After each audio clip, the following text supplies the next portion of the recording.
გამარჯობა, როგორ ხართ? უნდა ვაღიარო და ალბათ პირველად დღეს რო ეს არის ემიგრაცია, რომელიც არის ჩემი ნების წინააღმდეგ. უხეში საუბარი ქონდა თქვენ და ჩვენ ჟურნალისტებს ერთმანეთში. თქვენ რა გინდათ ეხლა ბიჭო, სულ უნდა გადაირიოთ. საოპერაციოში, როდესაც გაჭრილ, გადახსნილ ადამიანს უყურებთ, ცხოვრების ამაოებაზე დაფიქრებული ხართ? პატიოსანი ექიმების ანაზღაურება არის ძალიან დაბალი.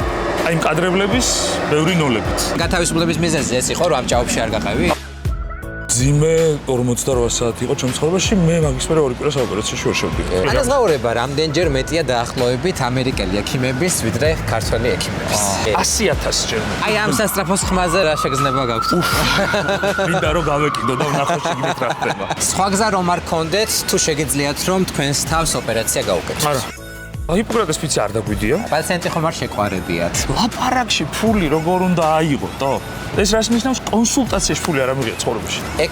ექიმის ტყავს ხევს ხოლმე? ყლელო, ესე იწყებოდა. პაციენტის სიტყვით თუ განგიკუნავთ. ქირურგია ღმერთის ხელის გარეშე არ არსებობს. ხომ არ ფიქრობთ რომ ხელოვნური ინტელექტი როდისმე ჩაანაცვლებს ექიმებს? ვერასოდეს. აბუდაბიში იყო პაციენტი, ქირურგი იჯდა ბოსტონში და პულტი ჰქონდა იქ. პროტოკოლი თუ დაგირღვევიათ იმის გამო რომ გიცდიათ ექიმი ჰაუსობა. მოკლეს, მე ხალი დაიკივლებს იქ ექიმი ცოტა ხანი რაღაცა შეშინებულია. ეხა უხსენი შენ ამას. მაგას ვერ ახსნი. რა გზნობა საოპერაციო მონაკრება? სანამ დაზღვევას არ ამოაწურინებენ, არ მოეშვებიანო. დაზღვევა სინამდვილეში ვერ წეწავ, დაზღვევა წეწავს აქეთ. თქვენ საშინელი კალიგრაფია გაქვთ როგორც ყველა ექიმს. წამოსვლამდე წელიწად ნახევარი პრაქტიკულ უმუშევრობას გაუძელი.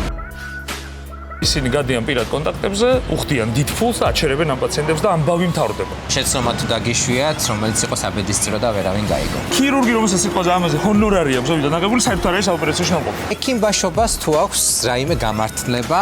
არ უთხრა, ეხლა მე შვილი მოვა, მე ბებია მოვა, მამამ არ გაიგოს, კარგი რა, ნუ ეხლა სისულელია. ეს იყო ოპერაცია, საიდანაც გაქცევა გინდოდათ? უცებ აი, ბახ შემოვარ და სული რომ მატერიალური ორგანო იყოს, სად გვექნებოდა? უდიდეს უმრავლესობა ისტორიაში არც მე მათ შორის არ დამიწერია სიმართლე. თქვენი ქარიზმა რა არის? მაქვს რომ ჩემ 4 გვერდიან სივს სადაც ვაგზავნილი პასუხი მომდიოდა რომ თუ ესეთი მაგარი ხარ აქ რა გინდა.